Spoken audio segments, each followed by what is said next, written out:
continuando essa série de mensagens. Se o irmão que eu citei, ele vai vir aqui, vocês vão conhecer esse abençoado. Eu falei para ele, eu quero que você vá lá. Eu vou fazer um orçamento com ele aqui, para a gente pintar essa igreja toda de uma palavra só. E vocês vão conhecer ele, vocês vão ver da boca dele o que é você ser liberal na obra de Deus. O que é que Deus faz, meus irmãos? Quando você é liberal, o que é que Deus faz na vida de quem é liberal, em nome de Jesus. Amém? Primeiro texto, Jefferson. Hebreus capítulo 6, versículo 18. Hoje nós estamos na 8ª ou 10ª mensagem doutrinária, onde nós estamos falando sobre a doutrina de Deus. E hoje nós vamos falar sobre o Deus verdadeiro. E domingo que vem nós vamos falar só especificamente de Hebreus capítulo 6. Mas hoje nós vamos falar, só definir o que é esse Deus verdadeiro. Hebreus capítulo 6, versículo 18. Para que, por meio de duas coisas imutáveis, nas quais é impossível que Deus minta, sejamos firmemente encorajados, nós que nos refugiamos nele para tomar posse da esperança a nossa proposta. Agora olha o que diz Tito, capítulo 1, e versículo de número 2. Preste bem atenção, porque hoje nós estamos estudando mais um atributo de Deus, que é aonde diz que ele é verdadeiro, ou ele é fiel, ou de sua fidelidade. Tito capítulo 1, versículo 2.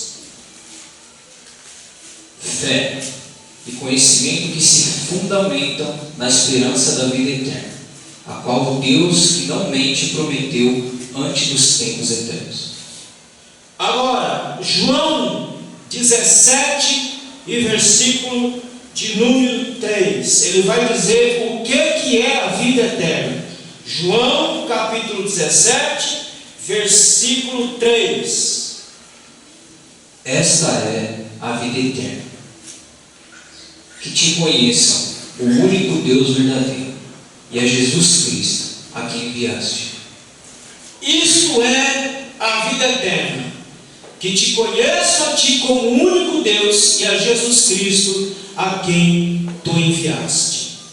Nós estamos dizendo que Deus, ele é verdadeiro. Amém, meus irmãos? Amém. Preste atenção nas definições que eu vou dar, porque eu vou fazer uma pergunta a vocês, e eu estou treinando vocês para não serem enganados por nenhum discurso de nenhum filho das trevas e de nenhum lobo que diz que é pastor, que está em pele de cordeiro, mas é um lobo voraz. Preste atenção nas definições, porque eu vou fazer uma pergunta a vocês. Primeira definição do que é verdade. Primeiro, propriedade de estar conforme com os fatos ou realidade.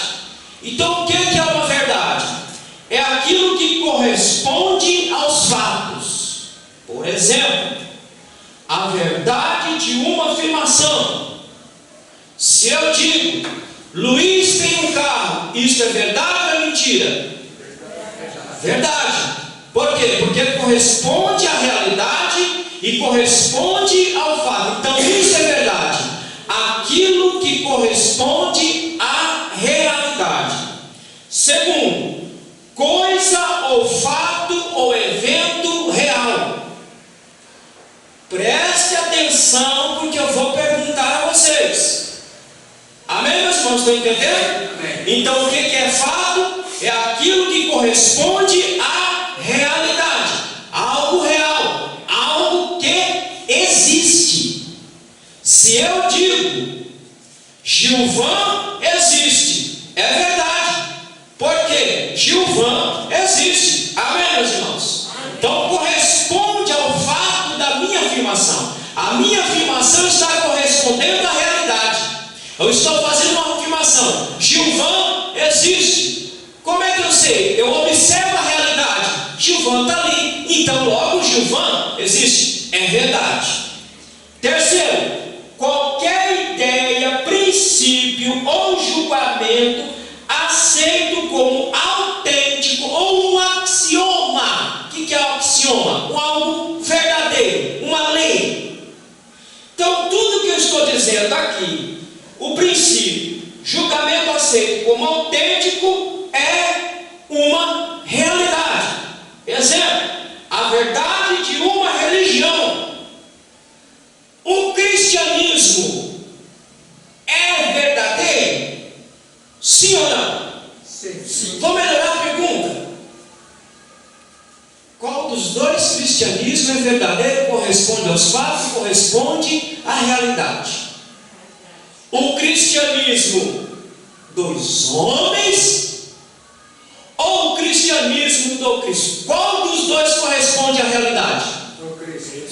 O cristianismo do Cristo é real, porque aquilo que ele diz é real, aquilo que ele ensina é real. Amém, meus irmãos?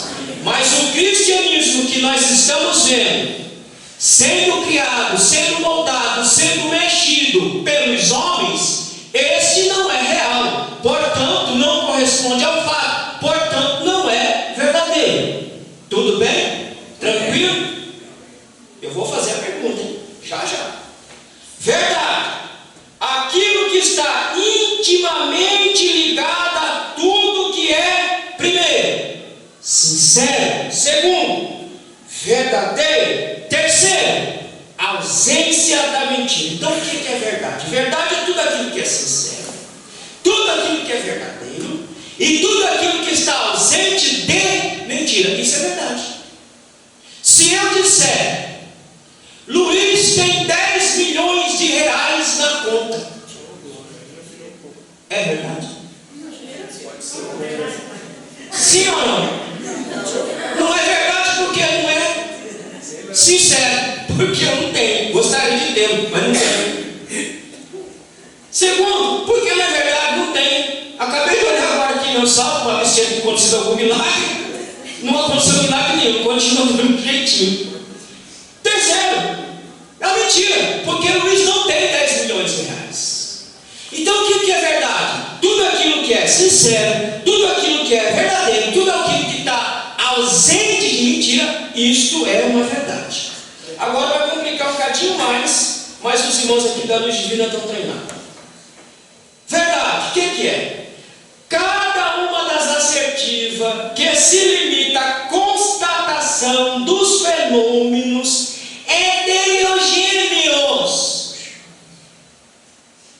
Trocando miúdo, ele está dizendo: só é verdade aquilo que é real, aquilo que é palpável, aquilo que é tangível, aquilo que é provável. É isso que ele está dizendo aqui.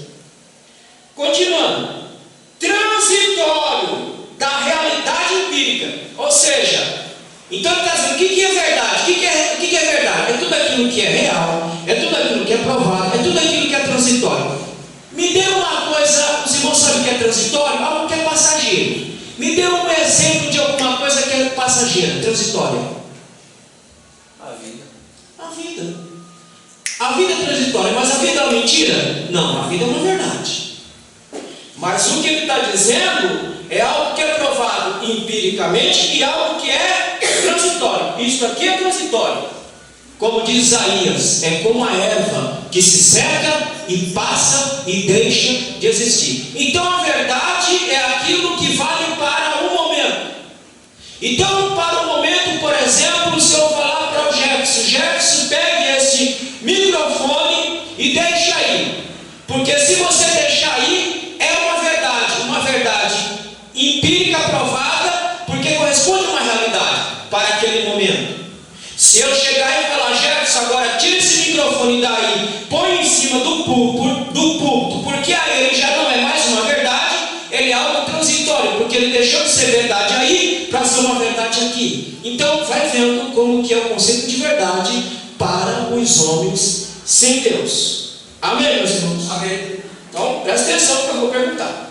O que é a verdade? Para a psicologia, para o psicólogo, o que é verdade? Para ele, o verdadeiro é o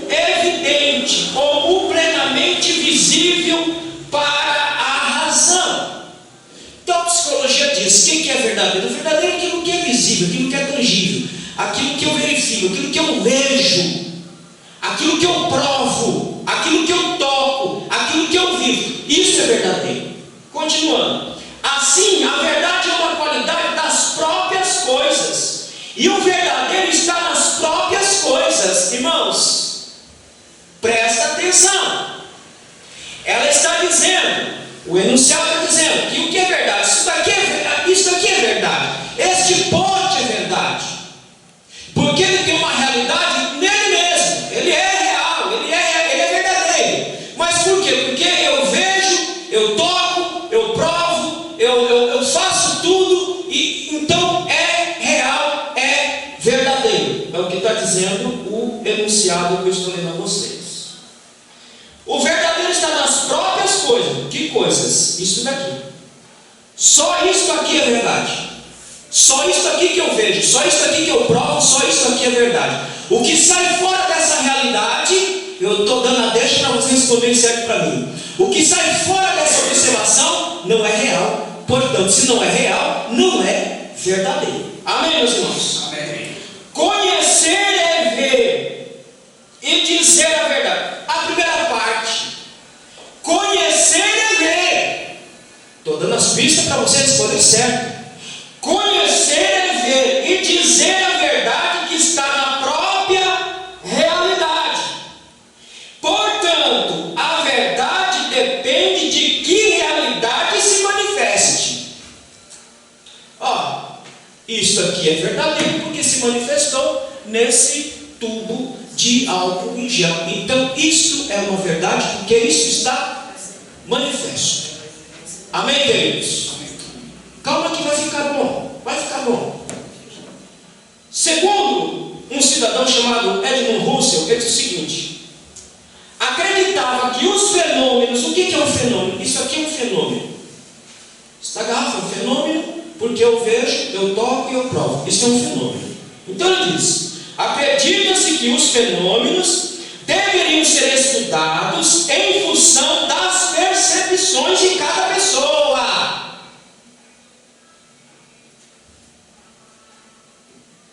Eu digo para o Jefferson, essa garrafa para mim é redonda. Jefferson responde o quê? É quadrado. Ele está dizendo que aquilo que é verdade, aquilo que cada pessoa percebe. Para mim essa garrafa ela é redonda. Na percepção do Jefferson ela é quadrada. É o que ele está dizendo. A verdade ela está na percepção de cada um. Portanto, se está na percepção de cada um, logo nós não temos uma verdade única. Uma verdade que eu possa pautar minha vida, uma verdade que eu possa conduzir minha vida, porque cada um percebe de uma forma.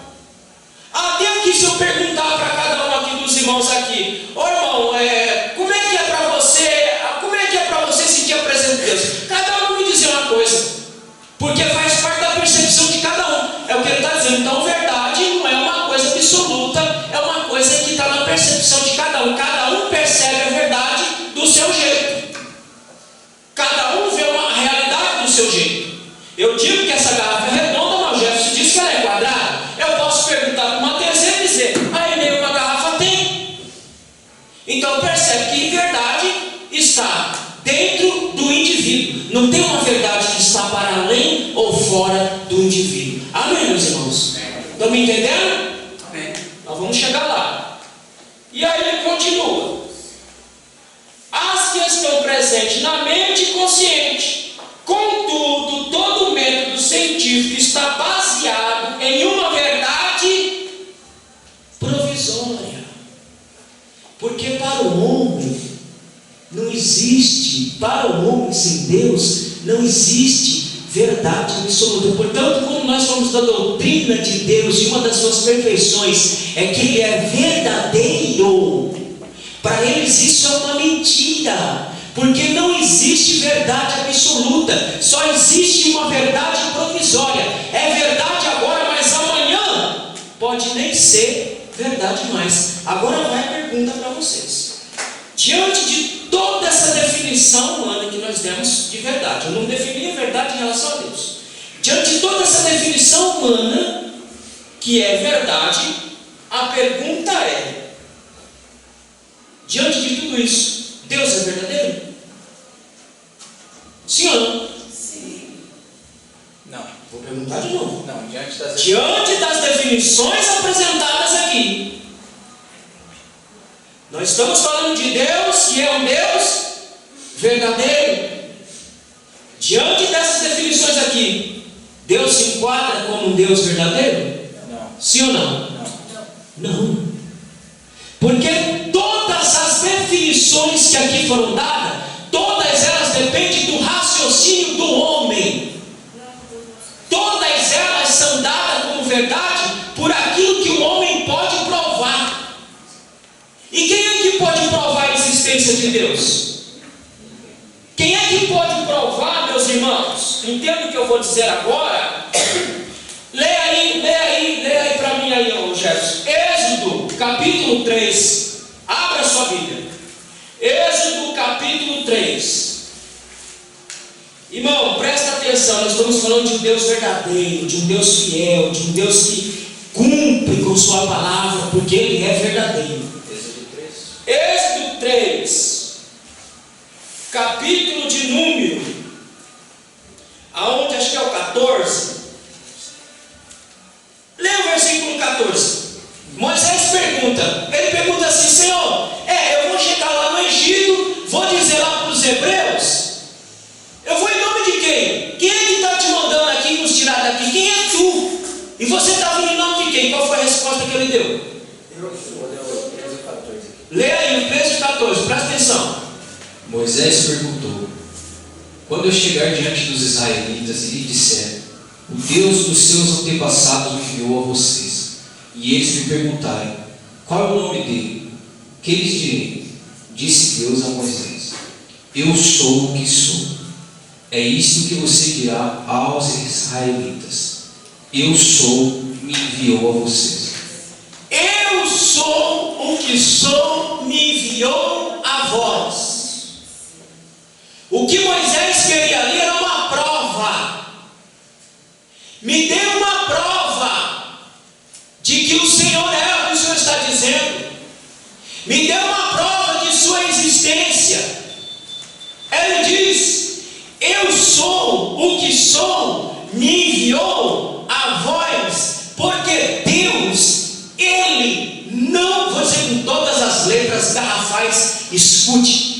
Deus, Ele não existe, porque se Ele existir, Ele não pode ser o Deus que Ele é. Amém, meus irmãos? Se Ele existir como eu existo, como você existe, Ele não pode fazer milagre, Ele não pode fazer prodígio, Ele não pode abrir mar, Ele não pode ressuscitar morto, Ele não pode curar, Ele não pode fazer nada.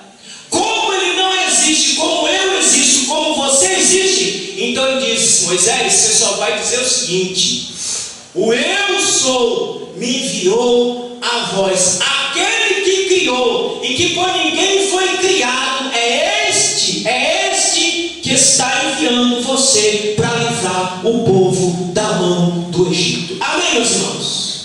É a esse Deus que nós servimos, um Deus que está para além da realidade, um Deus que eu não preciso de prova.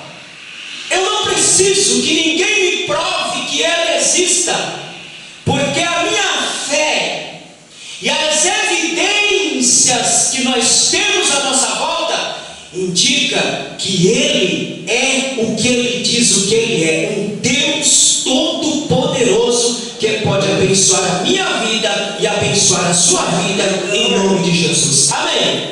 Portanto, as definições humanas, elas erram, porque elas não colocam nessa conta a Deus, porque para eles só pode ser verdadeiro aquilo que tem que ser provado, aquilo que tem que ser evidenciado. Mas nós sabemos que Deus é exatamente o que Ele é, porque foi Ele quem criou todas as coisas, nos salvou e faz a manutenção da existência para a glória de Deus. Amém, meus irmãos? Eu falei semana passada, ou uma desses dias por aí, se Deus somente criasse o mundo e largasse o mundo à própria sorte, o mundo se acabado 10 vezes. O mundo continua girando como gira, porque Deus continua fazendo a manutenção da nossa existência. Aleluia.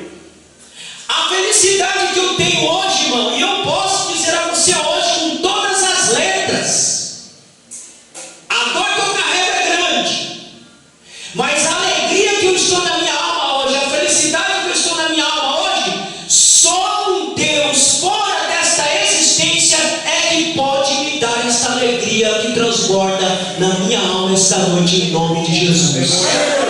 Porque eu não estou diante de uma pedra, eu não estou diante de um pau, eu não estou diante de nada, eu estou diante de algo real, de algo palpável, de algo tangível, que é o nosso Deus que se manifesta na minha alma e na sua alma, em nome de Jesus. Amém, meus irmãos? Agora, quando nós falamos que Deus é verdadeiro, Salmo 96, versículo 5, agora começa a acompanhar aí. Olha o que diz. O Salmo de número 96 e o versículo de número 5. Quem é esse Deus verdadeiro? Ele é tudo que como Deus deveria ser. Irmão, eu não tenho ideia de como Deus deveria ser. Você não tem ideia de como Deus deveria ser. Quem que tem ideia? Só Ele mesmo. Só Ele mesmo sabe o que é ser o próprio Deus. Então Ele é tudo que como Deus deveria ser. Portanto, Ele é diferente dos homens. Ele é diferente das divindades. Olha o que diz o Salmo 96, verso 5. Leia. Todos os deuses das nações não passam dignos, mas o Senhor fez os céus. Tudo isso é nulidade.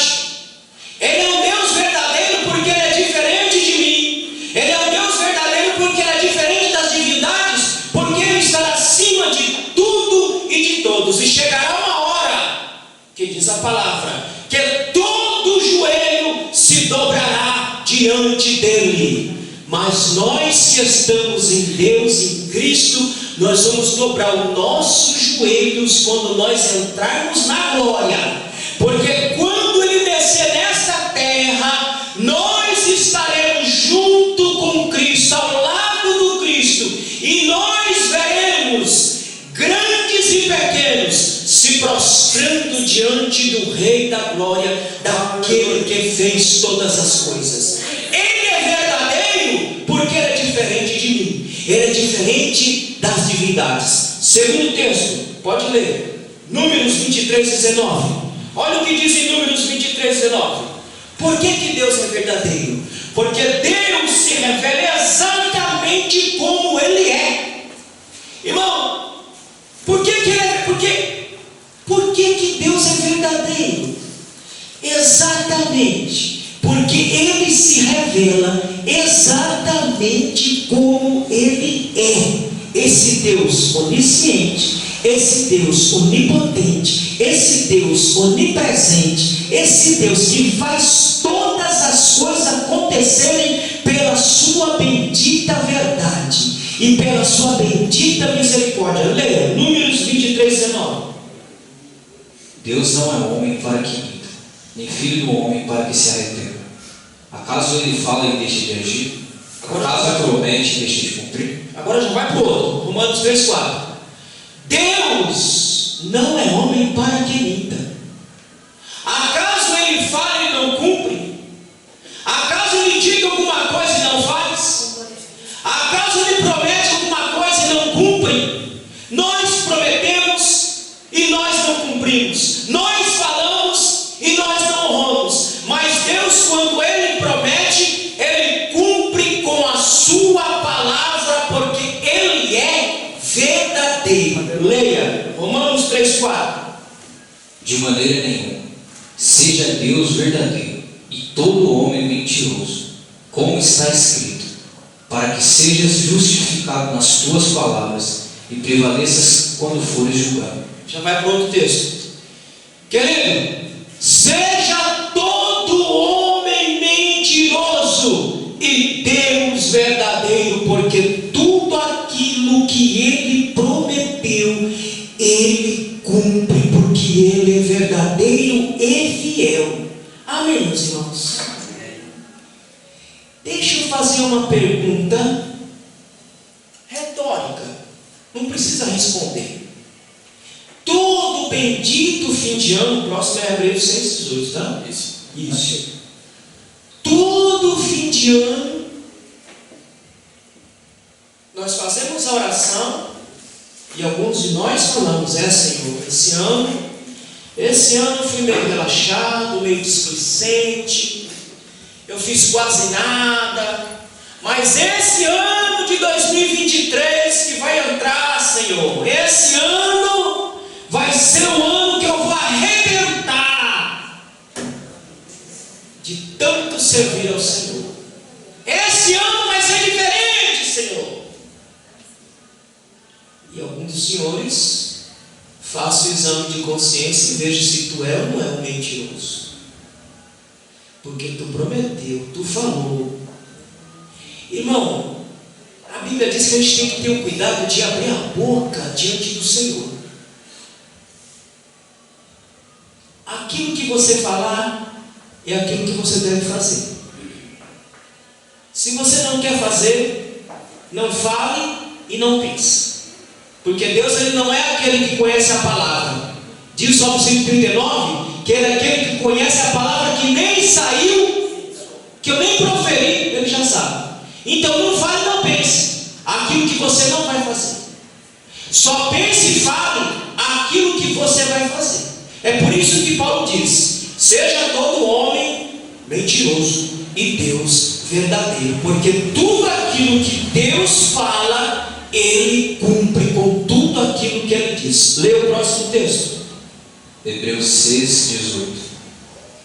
Para que, por meio de duas coisas imutáveis, nas quais é impossível que Deus minta, sejamos firmemente encorajados, nós que nos refugiamos nele, para tomar posse da esperança a nós proposta. Semana que nós estudamos esse texto com mais cuidado.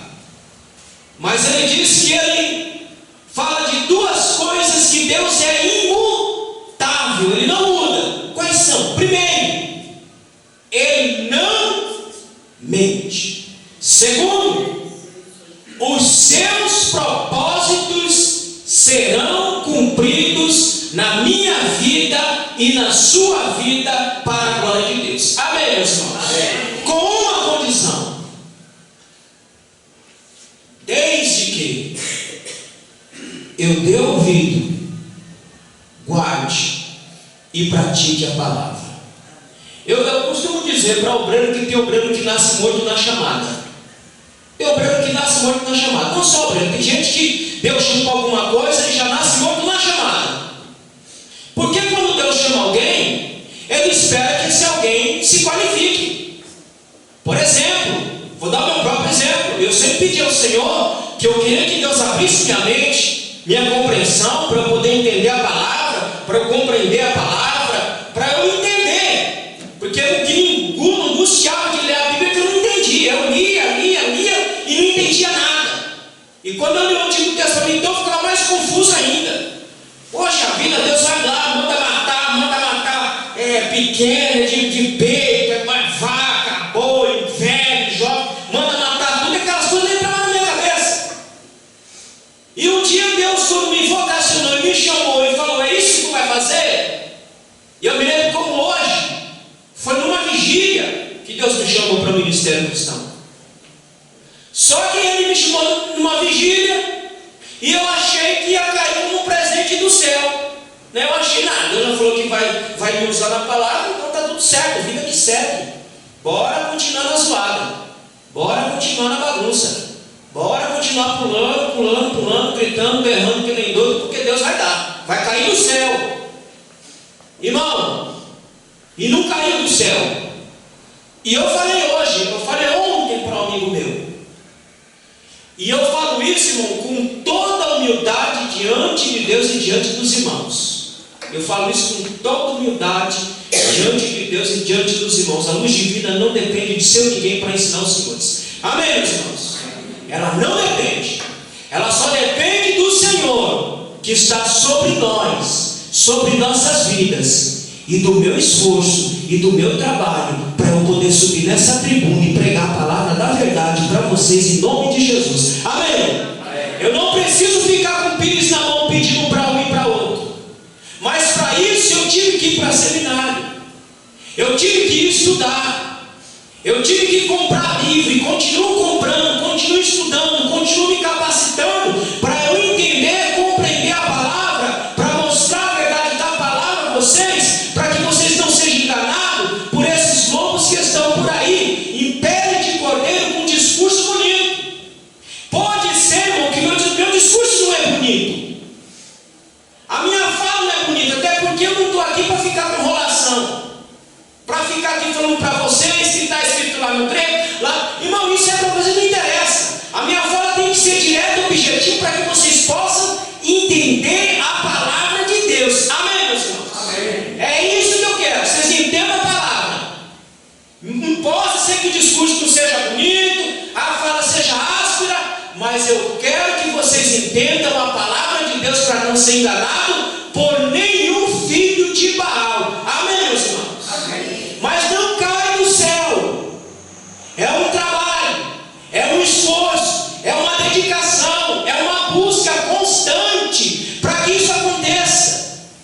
Irmão, eu quero que Deus faça milagre nessa igreja. Eu quero que Deus levante paralítico, quero que Deus dê visão a cego, quero que Deus faça o surdo ouvir e o mudo falar. Vai cair do céu isso? Sim ou não? Não vai.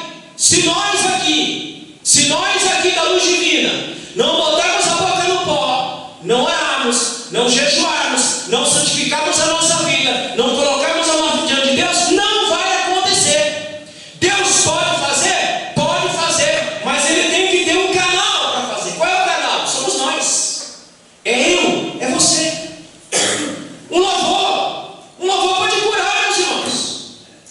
Enquanto alguém louva, Deus pode curar alguém. Enquanto alguém prega, Deus pode salvar. Enquanto alguém prega, Deus pode falar. Deus pode trazer clareza. Deus pode trazer tudo. Mas depende da nossa busca, da nossa fidelidade diante desse Deus maravilhoso. Amém, meus irmãos? Amém. Mas eu tenho que ter sede de Deus. Eu tenho que ter fome e sede por Deus, para que essas coisas aconteçam. Então é impossível que Deus, Ele é imutável em duas coisas: Ele não mente e Ele cumpre os seus propósitos para aqueles que estão na brecha, buscando e se colocando diante do Senhor. Terceiro, o que é essa verdade em Deus? Leia o texto aí de Apocalipse capítulo 2, versículo, está tudo aí, Jesus, vai acompanhando. Vai prestando atenção na leitura de Apocalipse. O primeiro texto que ele vai ler é Apocalipse capítulo 2 e versículo 2. Leia. Conheço as suas obras. Olha, presta atenção no verbo conheço. Continua. Conheço as suas obras, o seu trabalho árduo e a sua perseverança. Sei que você não pode tolerar homens maus, que pôs à prova os que dizem ser apóstolos, mas não são. Pronto, pula para o versículo 9.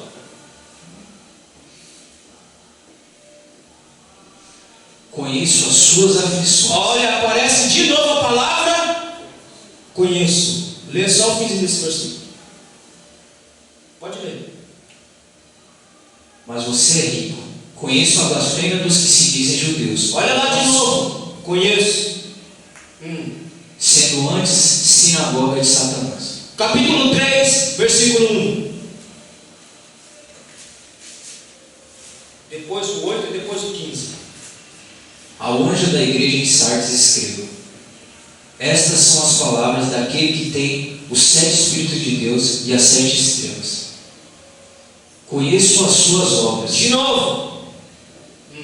Você tem fama de estar vivo, mas está morto.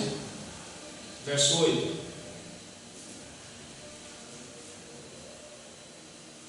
Do mesmo capítulo 3, verso 8. Conheço as suas obras. Eis que coloquei diante de você uma porta aberta que ninguém pode fechar. Sei que você tem pouca força, mas guardou a minha palavra. Verso 15. Do mesmo capítulo 3, 3, verso 15. Conheço as suas obras. Sei que você não é frio nem quente. Melhor seria que você fosse frio ou quente. Prestou atenção que a palavra conheço apareceu várias vezes no texto, na leitura que nós lemos? O que é um Deus verdadeiro? Um Deus verdadeiro é aquele que conhece as coisas como elas são realmente.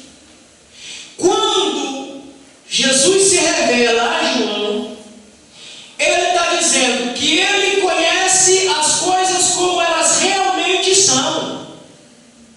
Irmão, Deus sabe como você está aqui hoje. Deus conhece você por dentro. Deus conhece a sua alma. Deus conhece a intenção quando você vem para cá. Deus sabe se você vem para cá de coração aberto ou se você vem para cá porque não tem outro lugar para ir.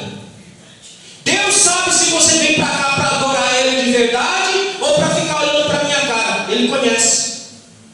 Deus sabe se quando você coloca lá a sua oferta, o seu dízimo lá, Ele conhece lá na sua alma, se você está dando com alegria ou se você está dando com tristeza. Ele conhece.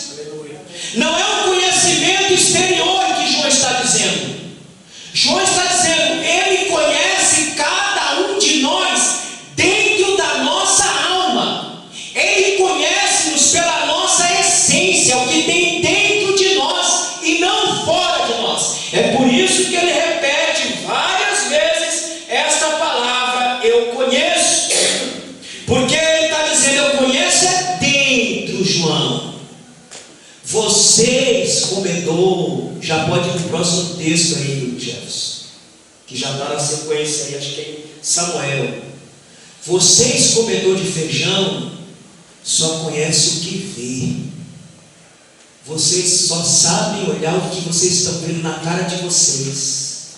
Mas eu não.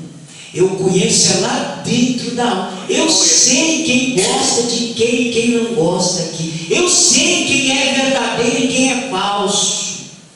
Eu sei quem é crente de verdade. Eu sei quem é cobra. Eu sei quem é crente dentro da igreja. E sei quem é vagabundo fora dela. Eu sei. Eu sei, aqui dentro é santo. Lá fora eu sem vergonha. Lá fora só Jesus para aguentar. Eu sei, eu conheço. Querido, nós estamos diante de um Deus verdadeiro, que nos conhece verdadeiramente como nós somos. Eu duvido aqui que amanhã Delvira conheça Zezinho como Deus. Duvido. E duvido que Zezinho conheça amanhã Delvira como Deus. Eu duvido. Porque só Deus conhece o homem inteiramente e profundamente.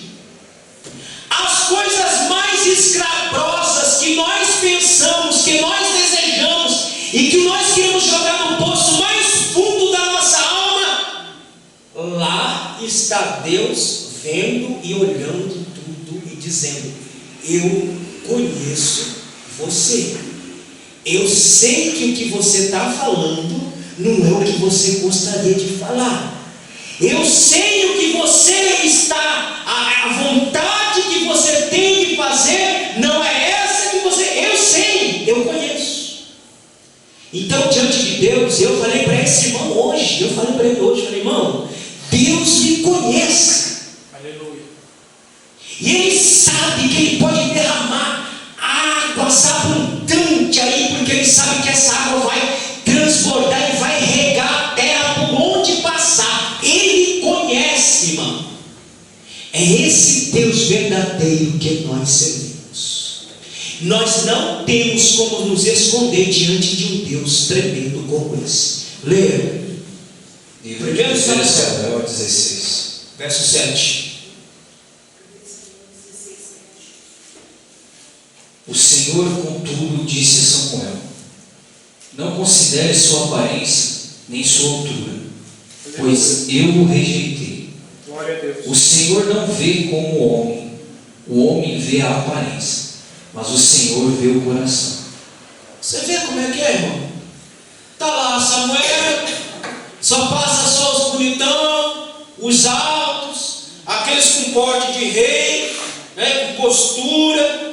E Samuel diz, é esse aí. Quando Samuel bateu o olho no primeiro, é esse. Aí veio, né, é esse. E Deus diz, Samuel, Samuel, vocês homens, vocês conhecem só pela aparência, Samuel. Mas eu conheço por dentro, eu conheço Davi. Eu sei quem é Davi. Eu sei que Davi, ele será segundo o meu coração. Os irmãos dele não é segundo o meu coração. Mas Davi será um homem segundo o meu coração. Ou seja, tudo que eu mandar, ele vai fazer, ele vai executar exatamente do jeito que eu mandar, ele vai fazer. Mas mesmo sendo homem segundo o coração de Deus, vocês acham que Davi pegou Deus de surpresa quando fez toda aquela lambança? Não. Quando ele fez toda aquela sujeirada toda, Deus já sabia. Deus já sabia desde a eternidade. Mas Deus também sabia que ele ia se arrepender amargamente, profundamente, e ia escrever 2 salmos para dizer o tamanho do seu arrependimento. Ele escreve o Salmo 32 e o Salmo 51 para descrever o tamanho do arrependimento dele de ter feito o que ele fez. Então Deus diz, Samuel, tu conhece por fora, mas por dentro conheço eu, e é este aqui a quem eu escolhi, porque ele é segundo o meu coração. Amém, meus irmãos? É esse Deus que nós servimos, um Deus verdadeiro que não conhece pela aparência, mas conhece de forma completa e exaustiva. Deus não conhece, como dizem alguns, com o desenrolar da história. Deus abriu mão da sua onisciência de conhecer tudo para trabalhar junto com o homem, porque Deus é pego de surpresa. Não, meus irmãos, Deus conhece tudo, Ele sabe tudinho, cada coisa que nós iremos fazer, Ele já sabe porque foi Ele que traçou todo o plano. Amém, meus queridos? É esse Deus que nós servimos. Vai para outro texto, Jefferson, na sequência. Olha como é que nós definimos esse Deus verdadeiro. A perfeição de Deus, em virtude da qual Ele responde plenamente à ideia da divindade. Irmão, eu não tenho ideia do que é divindade. Eu não tenho ideia do que é Deus. Nem você tem. Mas só Ele tem ideia do que é ser uma divindade, porque Ele é exatamente o que Ele diz que Ele é. Ele é um Deus verdadeiro, um Deus fiel, um Deus justo, um Deus amoroso, um Deus bondoso, um Deus longânimo. Então por isso que Ele diz que Ele plenamente corresponde à ideia da divindade. É perfeitamente confiável. Irmão, se tem uma pessoa que tu pode confiar em mim, pode confiar, viu, irmão? Amém? Sei não. É homem, né? Mas em Deus, irmão, você pode confiar plenamente que tudo aquilo que Ele revelou é tudo aquilo que Ele vai fazer para a glória de Deus. Amém? É por isso que alguns irmãos falam, não, eu sou discípulo do pastor Luiz. Não, meu discípulo não, eu não tenho discípulo. Quem tem discípulo é Cristo. Eu formo discípulo para Cristo. Sabe por quê? Porque eu posso errar. E se você for meu discípulo, você vai se decepcionar comigo. Mas se você continuar confiando em Deus, em Cristo Jesus, com Ele você não vai se decepcionar, porque eles são confiáveis em tudo aquilo que eles revelam. Leia, Isaías 65:16. Deuteronômio 32:4. Ele é a rocha, as suas obras são perfeitas, e todos os seus caminhos são justos. é Deus fiel, que não comete erros, justo e reto Ele é. Ele é o quê? Ele é Deus justo, reto e fiel. Pode confiar plenamente nesse Deus, porque Ele é exatamente o que Ele diz que Ele é: Deus reto, Deus justo e Deus confiável. Isaías 65, verso 16. Quem pedir bênção para si na terra, que o faça pelo Deus da verdade. Quem fizer juramento na terra, que o faça pelo Deus da verdade. Porquanto as aflições passadas serão esquecidas e estarão ocultas aos meus olhos. Quem fizer qualquer coisa, faça pelo Deus da verdade. Porque tudo que você fizer para Deus, este Deus verdadeiro, Ele é poderoso para abençoar a sua vida em nome de Jesus. Amém, meus irmãos? Diante disso, o que é que nós aprendemos desse Deus, que é um Deus verdadeiro, fiel, justo e reto? Primeiro, leia, Jesus, 2 Pedro 3,18. Cresçam, porém, na graça e no conhecimento de nosso Senhor e Salvador Jesus Cristo. A Ele seja a glória, agora e para sempre. Amém. Primeiro, conheçamos a Deus pela Sua palavra, para nos assemelharmos a Ele, vivermos em verdade e falarmos a verdade. Essa é a primeira coisa que nós aprendemos desse Deus verdadeiro, que devemos conhecer para nos assemelharmos a Ele, para vivermos em verdade e falarmos a verdade. Segundo, Efésios 4:25. Portanto, cada um de vocês deve abandonar a mentira e falar a verdade ao seu próximo. Já vai para o próximo. Segundo, o que é que eu tenho? O que é que eu aprendo com isso? Deixarmos de ser mentirosos. Existem duas formas de você mentir. Você mente na palavra e você mente com a sua própria vida. Você mente com a sua própria vida quando você só é folha. Ou seja, quando você só tem aparência de que é, mas você não é. Os irmãos estão entendendo? Amém? Sim. Irmão, você vê aquele irmão, ele parece crente. Aqui só vai lembrar os mais antigos, o Denorex. O Denorex era a imitação de outro shampoo que eu nem me lembro, que eu usava muito. Aí eu disse, mas isso é Denorex.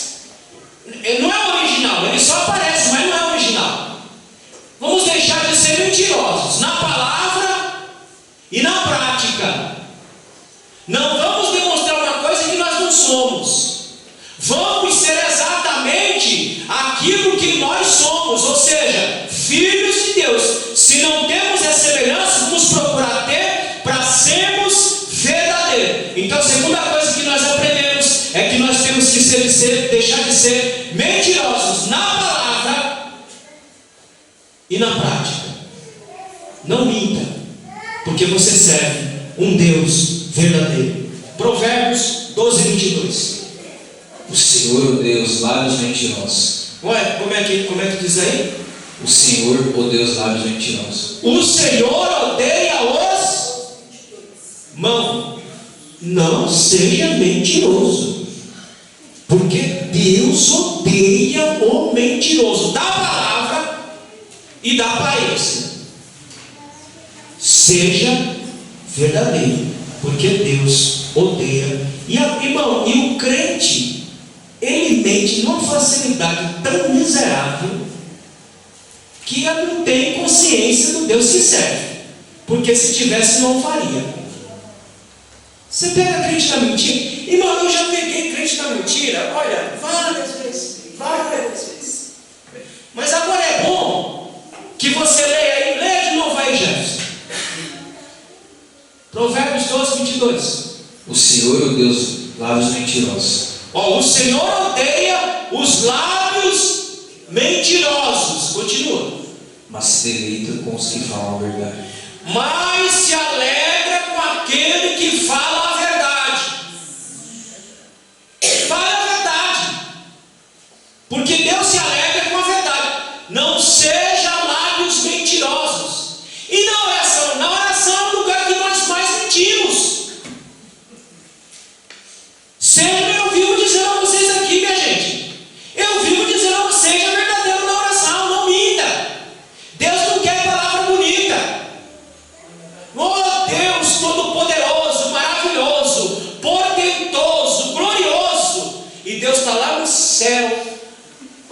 Deus, eu estou vendo, filho, aí dentro que você está até com raiva de mim. Você está até decepcionado porque eu não fiz aquilo que você queria, mas você está aí fingindo com palavrinhas. Fale logo. Senhor, eu estou muito decepcionado. Eu estou decepcionado com o Senhor. Por quê? Porque eu achei na minha burrice que o Senhor ia fazer do meu jeito, mas do seu jeito é melhor. Mas como eu sou burro, eu me decepcionei. Seja verdadeiro. Não minta. Não fale o que você não está sentindo. Tem crente, irmão, que está triste até a tampa, mas ele está lá: ó Senhor, minha alma está regozijando. Não, Senhor, minha alma, diz como Davi: Senhor, minha alma estará batida dentro de mim. Senhor, eu estou só o caco, eu estou só o pó da rabiola, eu estou me arrastando, Senhor, eu estou me arrastando. Tem coisa que esse povo fala que eu não entendo, que eu não compreendo. Que alegria é essa? Que poder é esse? Que glória é essa? Eu não sei o que é isso, Senhor. Fale. Senhor, eu estou só o fulano. Eu estou caco. Eu estou fraco. Eu estou desanimado. Eu não tenho vontade de ir para a igreja, não tenho vontade de orar, não tenho vontade de ler, não tenho vontade de congregar, eu não tenho vontade de nada, Senhor. O que é que o Senhor pode fazer por mim? Fale assim, pronto, Ele vai fazer alguma coisa. Mas seja verdadeiro, porque Deus tem prazer naquele que fala a verdade. Amém, meus irmãos? E Ele abençoa aquele que fala a verdade. Então não minta. Não minta para ninguém, principalmente para Deus, porque Ele sabe que é mentira o que você está dizendo. Fale a verdade. Amém. Terceiro, leia 2 Coríntios 4:2. Estou terminando.